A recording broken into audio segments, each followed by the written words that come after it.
অনেক প্রোগ্রামে বাঙ্কুয়েট হলে খাবারের অ্যারেঞ্জমেন্ট থাকে বাফেট লাঞ্চ বা বাফেট ডিনার, বুফে ডিনার। নাম শুনছেন না এটা? কি বলে এটারে? বুফে ডিনার বা বাফেট ডিনার। বুফে ডিনারে কেউ আপনাকে খাবার বেড়ে দিবেন, আপনার নিয়ে আসতে হবে। আর ওখানে কমসে কম 30 থেকে 40 পদের খাবার এভাবে সাজানো থাকবে। আপনি প্লেট নিয়ে যাবেন, নিজে নিজে তুলে তুলে খেতে হবে। এটার বলে বুফে ডিনার। সেখানে সব আইটেম একাধিকভাবে থাকে। আপনি মাছ খাবেন, 5-6 ধরনের মাছ। আপনি সালাদ খাবেন, 5-6 ধরনের সালাদ, টক সালাদ, ঝাল salad, green salad, fruit salad, yogurt দেয়া সালাদ।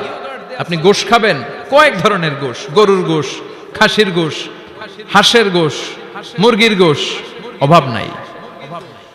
তো প্রথম যারা বাফেট ডিনারে খেতে যায় বা বুফে খাবারে খেতে যায়, ওরা প্রথমেই এত নেয়া শুরু করে, ওরা নিতে নিতে সামনে যেয়ে দেখে আরো মজার মজার জিনিস রয়ে আছে, ওগুলো আর খাওয়ার জায়গা নাই। খাইছে কিন্তু গলা পর্যন্ত, এরকম অনেকের হয়।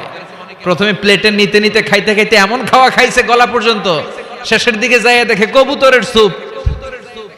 সুবহানাল্লাহ বলেন। তো এটা খেতে মন চাচ্ছে খুব, কিন্তু খাওয়ার জায়গা পেটে নাই।